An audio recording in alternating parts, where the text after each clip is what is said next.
हरे कृष्णा। ओम नमः शिवाय। कल हमने कथा में विश्राम लिया था कि पार्वती माता ब्राह्मण देव को यानी कि भगवान शिव को कहती हैं कि ब्राह्मण देवता पहले कुछ ग्रहण कर लीजिए, भोजन तैयार है। पहले हम, और पिताजी से भी यही कहती हैं कि पिताजी पहले हम इन्हें पेट भर खिलाएंगे, उसके बाद इनके प्रवचन सुनेंगे। और हिमनरेश भी कह देते हैं अवश्य पुत्री। अब पार्वती जी कहती हैं चलिए ब्राह्मण देवता। अब आगे आगे पार्वती, पीछे पीछे शिव और नंदी भी धीरे धीरे पीछे पीछे चलने लग जाते हैं। अब नंदी जी तो खड़े हो जाते हैं दरवाजे के बाहर, जहां पे भोजन परोसा जाता है उस दरवाजे के बाहर खड़े हो जाते हैं। महादेव जाते हैं अकेले अंदर। अब महादेव जब बैठते हैं, खीर परोसी जाती है उनके सामने, थाली के अंदर एक कटोरी, उसके अंदर खीर परोसते हैं। तो पार्वती माता कहती हैं खाइए खाइए खाइए, भोजन ग्रहण कीजिए। जैसे ही भगवान शिव खाने लगते हैं तो पार्वती माता कहती हैं एक बात बताइए कि जो कार्य आपको करना था वो तो आपने किया नहीं और बिना सोचे समझे यहाँ चले आए, और इतना भी भूल गए कि आप इस घर के होने वाले जमाता हैं। अभी जमाता हुए नहीं हैं, अभी आप जमाता बने नहीं हैं जो आप इस तरीके से कर रहे थे। आप खुद सोचिए कि अगर माता पिता को पता चलेगा तो क्या सोचेंगे वो आपके बारे में। चले आए अपनी निंदा करने। बहुत जगत कल्याण कर चुके आप, बहुत जगत कल्याण हो गया। अब कुछ अपने बारे में भी तो सोचिए। आपका खुद का कल्याण भी तो इस संसार के कल्याण हेतु उतना ही महत्वपूर्ण है जितने और कार्य, क्योंकि अगर आपका कल्याण नहीं होगा तो आप जग का कल्याण कैसे करेंगे। और चलिए छोड़िए, आप अपने बारे में नहीं भी सोचना चाहते तो छोड़िए, अपने नहीं तो कम से कम हमारे बारे में तो सोचिए। हमारे बारे में तो सोचिए, हम भी तो आपकी अर्धांगिनी हैं। इतना कुछ पार्वती माता एक साथ बोल जाती हैं। फिर कहती हैं देख क्या रहे हैं, खाइए ना खीर, खाइए खाइए। अब फिर महादेव जैसे ही खाने लगते हैं, अभी वो पहला कोर उठाते हैं, मुंह में डालने ही लगते हैं तो पार्वती माता फिर बोल पड़ती हैं अच्छा, ये बताइए कि आपने कुछ सोचा है कि विवाह के समय किस किस को साथ लाएंगे? आपके साथ विवाह के समय कौन कौन आएगा? भगवान शिव खीर तो वहीं छोड़ देते हैं और पूछते हैं, कहते हैं कि किस लिए किसी को साथ लाऊंगा, किसको साथ लाऊंगा? अर्थात विवाह तो मेरा है पार्वती, तो औरों को साथ लाने की क्या आवश्यकता है? पार्वती कहती है महादेव बात आवश्यकता की नहीं, बात तो प्रथा की है। परिवार जन मित्र सभी साथ आते हैं विवाह में, क्योंकि ये एक सामाजिक विवाह है। आप और हम कहीं जाके गंधर्व विवाह नहीं कर रहे हैं, ये एक सामाजिक विवाह है। और ये क्या इसी रूप में धारण करेंगे? और नहीं, ऐसा नहीं हो सकता। आपको अपने परिजनों को और अपने मित्रों को साथ लाना ही होगा। नहीं, क्या आप इस रूप में अकेले उठेंगे और आ जाएंगे विवाह करने के लिए? तो आपको लगता है कि संभव होगा? ना। सामाजिक विवाह है, समाज के रीति रिवाजों से आपको करना पड़ेगा, तभी ये विवाह होगा, अन्यथा हमारी माता जी तो बिल्कुल हाँ भी नहीं करेंगी। अब तो महादेव आप सोच लीजिए, महादेव तो खीर सामने रख कर माता पार्वती की बातें सोचते रह रहे हैं, सुनते जा रहे हैं। अब वो खीर फिर नहीं खाते, वहीं पड़ी रहती है। इतना कुछ बोलने के बाद पार्वती माता बोलती हैं और ये क्या रूप बना रखा है ब्राह्मणों का, चलिए वास्तविक रूप में आइए अपने, और जाइए और जाकर कैलाश पर बारात को लाने की तैयारी कीजिए, क्योंकि बारात ऐसे नहीं आती है, आपको सबको बुलाना पड़ेगा और सबके साथ आपको आना पड़ेगा। सो अब आप एक काम कीजिए, आप उठिए, अपने असली रूप में आइए, कैलाश की ओर प्रस्थान कीजिए और बारात की तैयारी कीजिए। भगवान शिव खीर वहीं छोड़ते हैं, उठकर खड़े हो जाते हैं, अपने असली रूप में आते हैं, जाने लगते हैं। तो पार्वती मुस्कुराते हुए कहती हैं रुकिए। और फिर वो बहुत प्यार से थाली उठाती हैं और उस थाली में से खीर लेकर अपने हाथों से वो महादेव को खिलाती हैं। महादेव भी बहुत खुश होकर वो खीर खाते हैं, बहुत खुश होकर खीर खाते हैं। शिव ने बहुत प्यार से खीर ग्रहण करी। खीर खाने के बाद शिव बोलते हैं कि एक गृहिणी के हाथों से बने भोजन की बात ही निराली होती है पार्वती। सच कहता हूँ, बात निराली होती है। ये भी एक मुख्य कारण है कि हर कोई गृहस्थ बनना चाहता है, क्योंकि उसे पता है कि जब वो गृहस्थ बनेगा तभी उसे भोजन प्राप्त होगा, एक गृहिणी के हाथ का भोजन, जिसका स्वाद ही अनोखा होगा, जिसका स्वाद ही कुछ और होगा।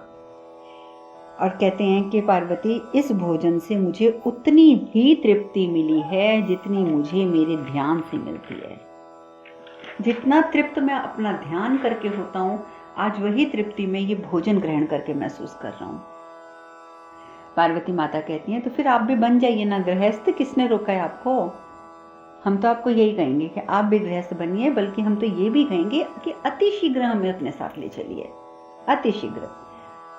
और एक बात और हम कहेंगे कि आप माता पिता की चिंता कदापि ना करें, उनकी मुक्ति का विचार अपने मन से आप त्याग दीजिए। वो यहीं धरती पर रहेंगे, सदैव धरती पर रहेंगे, हमारे विवाह के पश्चात भी। महादेव चौंक जाते हैं कि ये पार्वती कौन सी बातें करने लग गई।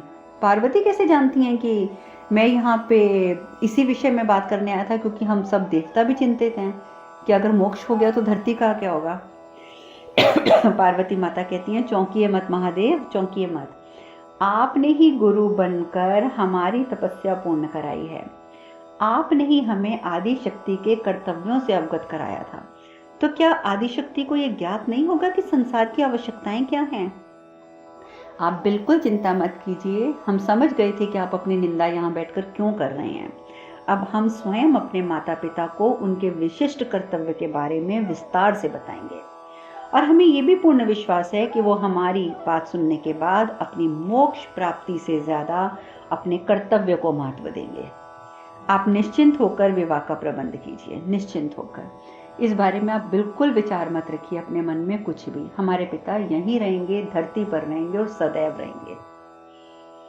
भगवान शिव कहते हैं कि त्रिदेव और अन्य देवता गण जिस समस्या से इतने परेशान थे, तुमने उसका समाधान खुद ही बता दिया पार्वती। यही तो एक गृहिणी की शक्ति है कि एक गृहिणी, असली गृहिणी वो है जो अपने पति के मन में चलने वाली हलचल से पहचान जाए कि उसके पति के मन में क्या बात चल रही है और तुरंत उसका समाधान करने का प्रयास करे। वही गृहिणी है। नंदी काफी देर से बाहर खड़े थे, आखिर अंदर आ जाते हैं। कहते हैं, महादेव कैलाश का प्रस्थान करेंगे?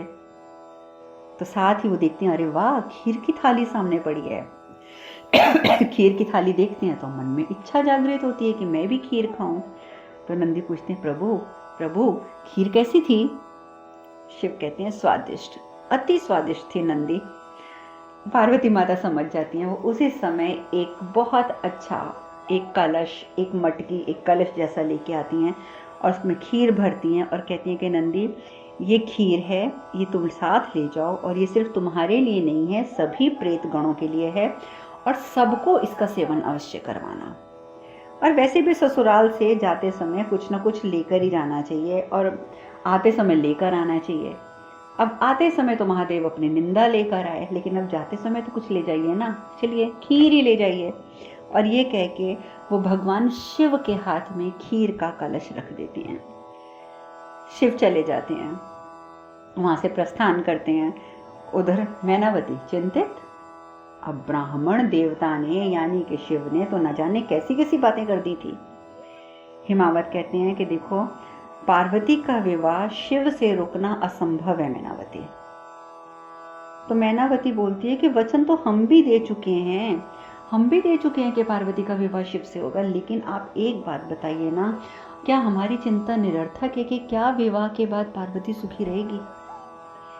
हिमावत कहते हैं कि संशय मन में रखकर अगर हम कन्या दान करेंगे तो हमें पुण्य नहीं मिलेगा मैनावती, हमें बिल्कुल पुण्य नहीं मिलेगा, तो हमें मोक्ष कहाँ से प्राप्त होगा?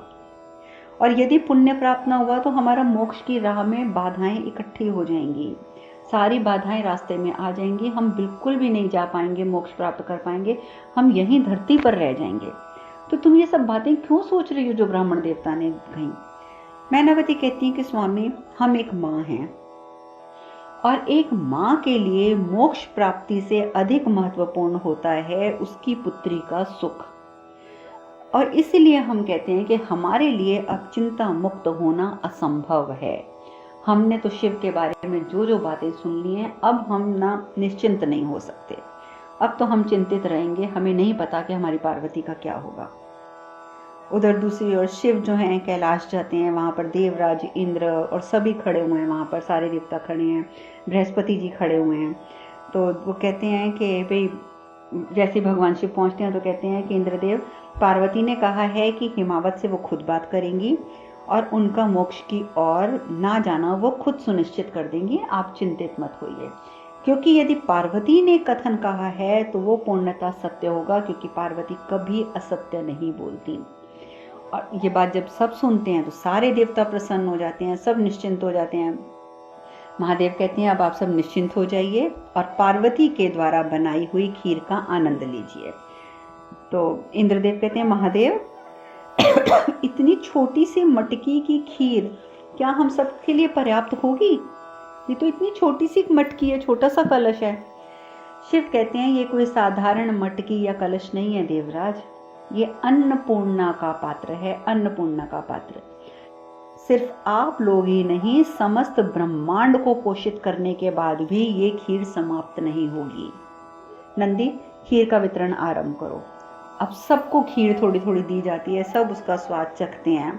नंदी तो इतने प्रसन्न होते हैं, कहते हैं देखा देखा मेरी अन्नपूर्णा माता की अद्भुत लीला, देखी ना, ये है हमारी माता। अब कैलाश पे तो सब प्रसन्न हैं। इधर पार्वती देखती हैं कि जैसे भवन से, अपने कमरे से, अपने कक्ष से बाहर निकलते हैं हिमावत, तो पार्वती उनको रोकती है, कहती है पिताजी, आपकी और माँ का जो वार्तालाप अभी चल रहा था वो हमने सब सुना है। प्रतीत होता है कि माँ ब्राह्मण देवता के कथन से बहुत विचलित हो गई हैं। हिमावत कुछ नहीं कहते, पहले तो मुस्कुराते हैं, फिर कहते हैं कि पार्वती, तुम जानती हो कि विचलित होना तुम्हारी माँ का स्वभाव है, किंतु तुम निश्चिंत रहो, तुम्हारा विवाह शिव से ही होगा, शिव से ही होगा। ये बताओ पुत्री, ब्राह्मण देव ने भोजन किया? पार्वती माता कहती हैं जी पिताजी, उन्होंने भोजन भी किया और वह प्रस्थान भी कर चुके हैं। पर पिताजी आप जानते हैं कि वो ब्राह्मण देव कौन थे? तो हिमावत कहते हैं नहीं, मैंने तो पहली बार उन ब्राह्मण देव को देखा था, कौन थे वो? पार्वती माता कहती हैं वो स्वयं महादेव थे। हिमावत एकदम हैरान हो जाते हैं, कहते हैं स्वयं महादेव? तो वो स्वयं अपनी निंदा कर रहे थे, वो अपनी निंदा करने क्यों आए थे पार्वती? पार्वती माता जो है वो फिर समझाती हैं अपने पिताजी को, कहती हैं पिताजी, क्योंकि संसार में महादेव की निंदा उनके सिवा कोई और नहीं कर सकता। अगर किसी को महादेव की निंदा करने का अधिकार प्राप्त है तो स्वयं महादेव को, इसीलिए वो स्वयं आए थे अपनी निंदा करने। तो हिमावत कहते हैं पर निंदा की क्या आवश्यकता पड़ गई थी, क्यों निंदा करी उन्होंने आकर हमारे सामने?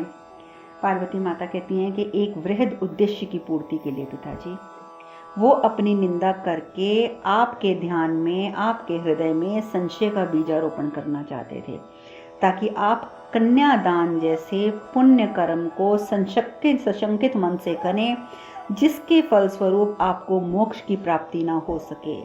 क्योंकि ये सृष्टि हिमालय विहीन अगर हो गई तो ये खंडर बन जाएगी, ये मरुस्थल बन जाएगी। हिमावत कहते हैं किंतु पुत्री, मोक्ष प्राप्ति तो हर मनुष्य का अधिकार होता है। पार्वती माता कहती हैं आप सत्य कह रहे हैं पिताजी, मोक्ष प्राप्ति हर एक का अधिकार होता है, परंतु सृष्टि चक्र में केंद्रित रहने वाले महापुरुषों का कर्तव्य उनके अधिकार से कहीं अधिक महत्वपूर्ण होता है। आप कल्पना कीजिए पिताजी, यदि सूर्यदेव, चंद्रदेव, सभी नदियां, सभी पर्वत श्रृंखलाएं अपने अपने कर्तव्यों को तिलांजलि दे दें और मोक्ष प्राप्ति के प्रयास में लग जाएं, तो क्या ये सृष्टि विनाश की ओर अग्रसर नहीं हो जाएगी? आप खुद सोचकर बताइए। इसीलिए महादेव इस विनाश को रोकने का प्रयास कर रहे थे पिताजी, और कोई कारण नहीं था। हिमावत कहते हैं पुत्री, स्वार्थ ने हमें भी दिग्भ्रमित कर दिया था, किंतु अब हमें अपनी विशिष्टता और कर्तव्य का बोध हो गया है, अच्छे से हो गया है। हम अच्छी तरह समझ गए हैं। शिव के प्रति हमारी निष्ठा इतनी गूढ़ है कि मैं तो अभी भी सशंकित मन से कन्यादान नहीं कर सकता, क्योंकि मैं उनमें बहुत निष्ठा करता हूँ। पर पुत्री तुम निश्चिंत रहो, क्योंकि तुम्हारी माता के हृदय में शंका का जो बीजारोपण हुआ है और वो हमारी अर्धांगिनी है, और इसलिए इस नाते इस संशय के कारण हम कन्यादान के पुण्य से वंचित रह जाएंगे, अर्थात हम चाह कर भी मोक्ष प्राप्त नहीं कर सकते पुत्री, अब चाह कर भी नहीं कर सकते। अब देखिए यहाँ पर शिव पुराण में एक और बात कितने अच्छे तरीके से समझाई गई है कि यदि स्त्री के द्वारा कोई बात गलत कृत्य होता है, कोई भी गलत कृत्य होता है, तो उसका असर उसके पति पर भी पड़ता है, और पति की तरफ से जो गलत कृत्य होता है उसका असर पत्नी पर पड़ता है। यहाँ पर हिमावत जानते हैं कि वो उनकी निष्ठा इतनी गूढ़ है महादेव के प्रति कि वो चाहकर भी अपने मन के अंदर शंका पैदा नहीं कर सकते उनको लेकर, और इसलिए वो जब कन्यादान करेंगे तो सशंकित मन से कर ही नहीं सकते। परंतु साथ ही वो ये भी कहते हैं किंतु तुम्हारी माता के हृदय में शंका का बीजारोपण हो चुका है, और तुम्हारी माता अब जब सशंकित मन से कन्यादान करेंगी तो उसका फल हमें भी उतना ही मिलेगा। यानी कि अगर हमारी अर्धांगिनी सशंकित है तो अर्थात हम भी सशंकित हुए, यानी कि पुण्य फल तो अब हमें प्राप्त नहीं हो सकता क्योंकि हमारी अर्धांगिनी को प्राप्त नहीं हो रहा है। तो इस वजह से अब हमें मोक्ष प्राप्ति की तो बात खत्म ही हो गई, हम चाहकर भी मोक्ष प्राप्त नहीं कर सकते। इसीलिए कहा जाता है कि पति पत्नी जो हैं वो दोनों एक ही गाड़ी के दो अलग अलग पहिए हैं, अगर एक भी बिगड़ेगा तो बैलेंस बिगड़ जाएगा। दोनों में से एक के भी अगर कर्म खराब होंगे, कृत्य मतलब कर्म मतलब कि जो वो कार्य कर रहे हैं वो कार्य अगर खराब होंगे तो वो घर कभी सुख शांति से नहीं चल सकता, व्यवस्था जो है उस घर की बिगड़ेगी ही बिगड़ेगी। खैर इनकी बातें होती हैं। अब ये भी बात समझ आ गई हिमावत को कि हमें मोक्ष प्राप्त नहीं करना है। उधर पार्वती की नानी माँ, जिनकी बहुत बहुत बहुत महानता है पूरे परिवार में क्योंकि वो एक ज्ञानी स्त्री हैं, वो आती हैं। उनका प्रवेश होता है घर में, विवाह के माहौल में, विवाह के प्रथम अतिथि के रूप में।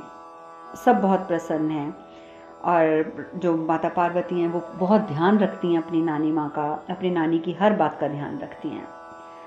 उधर दूसरी ओर भगवान शिव, देवतागण तो चले गए निश्चिंत होकर के, चलिए अब हिमालय को मोक्ष प्राप्ति नहीं होगी। वहाँ पर वो सप्त ऋषियों को बोलते हैं, भगवान शिव के ऋषिगण पार्वती से विवाह का प्रस्ताव लेकर उनके माता पिता के पास जाने का समय अब आ गया है। क्या आप सप्त ऋषि इस कार्य हेतु तैयार हैं? ऋषि अत्रि कहते हैं, प्रभु हमने माता पार्वती को वचन दिया है कि विवाह का प्रस्ताव लेकर हम उनके निवास स्थान पर अवश्य आएंगे, तो इसलिए हम तो जाएंगे ही जाएंगे। सप्त ऋषियों की ये बात सुनकर ऋषि दधीची मायूस हो जाते हैं, उनका चेहरा उतर जाता है, वो एक तरफ कोने में खड़े रह जाते हैं। भगवान शिव समझ जाते हैं। भगवान शिव कहते हैं, उदास मत होइए ऋषिवर, उदास मत होइए, आपके बिना ये शुभ कार्य के लिए नहीं जाएंगे। ऋषि दधीची, बेशक आप सप्त ऋषियों में नहीं आते हैं, लेकिन आप बहुत महत्वपूर्ण हैं हमारे लिए, तो सप्त ऋषियों के साथ आप भी जाएंगे प्रस्ताव लेकर। अब दधीची ऋषि बहुत खुश हो जाते हैं। कश्यप ऋषि कहते हैं, प्रभु इस औपचारिक पर्व का निर्वाह हम रिक्त हाथों से तो नहीं कर सकते ना, ये उचित नहीं होगा बिल्कुल भी, क्योंकि ऐसा तो नहीं हो सकता कि हम उनके घर खाली हाथ चले जाएंगे उनके भवन में। ऋषि भृगु भी कहते हैं कि हम आपके ससुराल जा रहे हैं महादेव, तो कुछ ना कुछ उपहार तो हमें अवश्य लेके जाना चाहिए। भगवान शिव सोच में पड़ जाते हैं, कहते हैं, हाँ पार्वती ने इस औपचारिकता की महत्ता के बारे में मुझे बताया तो है। तो शिव कहते हैं कि ठीक है, मैं ना शगुन का कुछ प्रबंध करता हूँ, मैं कुछ उपहार वगैरह का प्रबंध कर देता हूँ। सब प्रसन्न हो जाते हैं और महादेव अपना हाथ आगे करते हैं तो उपहार और फल, मिठाइयाँ, सब चीज़ें सामने उपस्थित हो जाती हैं। महादेव बोलते हैं, अब तो आपको प्रस्थान करने में कोई संकोच नहीं है ना ऋषिवर? मुझे लगता है कि ये जितनी भी सामग्री मैंने यहाँ पे उपस्थित करी है ये सब ठीक है शगुन के लिए।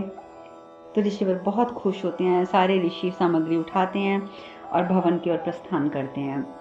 हिमावत के भवन में पहुँचते हैं तो सभी का स्वागत होता है। भृगु ऋषि जो होते हैं वो कहते हैं, हिमनरेश, हम सप्त ऋषि दधीची के नेतृत्व में महादेव के विवाह का प्रस्ताव लेकर आपके सामने उपस्थित हुए हैं। जैसे ही ऋषि भृगु ये बात कहते हैं, हिमनरेश उसी समय बिना कुछ मुंह सोचे समझे तुरंत कह देते हैं, हमें ये प्रस्ताव मान्य है, क्योंकि शिव जैसा जमाता पाकर हम अत्यंत अनुग्रहित हो गए हैं, अत्यंत अनुग्रहित। पार्वती माता भी वहां पे आ जाती हैं। अत्रि ऋषि कहते हैं कि हिमनरेश, अब जब माता पार्वती भी यहाँ उपस्थित हैं तो आप इस शगुन के नारियल को स्वीकार कर लें। जब आप इस शगुन का नारियल स्वीकार करेंगे तो एक किस्म से आपकी स्वीकृति होगी। हिमनरेश आगे बढ़कर अपने दोनों हाथों में नारियल ग्रहण कहते हैं। दधीचि ऋषि कहते हैं, चलिए अब आपने जब नारियल स्वीकार कर लिया है तो अब वाग्दान की विधि आरंभ करते हैं। हिमनरेश हैरान, वाग्दान ये क्या होता है? तो पार्वती माता की जो नानी है वो आ जाती है, कहती हैं, अरे हिमनरेश, युद्ध के सिवा कुछ और भी सोचा करो। वाग्दान वो रीति है, इसमें कन्या के पिता वचन देते हैं कि वो अपनी कन्या इन्हीं को देंगे और इसके पश्चात वो कन्या का पूजन करते हैं। ब्राह्मणों के आशीर्वाद से ये कार्य संपन्न होता है। तो अब तुम वचन दो और उसके बाद कन्या पूजन आरंभ करो। हिमनरेश उसी समय अपनी सामने खड़े होते हैं और सप्तऋषियों को कहते हैं, सप्तऋषि और ऋषि दधीचि, मैं आप सबको भगवान विष्णु को साक्षी मानकर ये वचन देता हूँ कि मेरी पुत्री का विवाह महादेव के साथ ही होगा। सब बोल पड़ते हैं, हर हर महादेव, हर हर महादेव, हर हर महादेव। अब आगे की चर्चा हम कल करेंगे। आज हम कथा में यहीं विश्राम लेते हैं। हरे कृष्ण कृष्ण कृष्ण हरे हरे, हरे राम राम राम हरे हरे। आप सब खुश रहें, सुखी रहें, स्वस्थ रहें। हरे कृष्णा। ओम नमः शिवाय, ओम नमः शिवाय, ओम नमः शिवाय।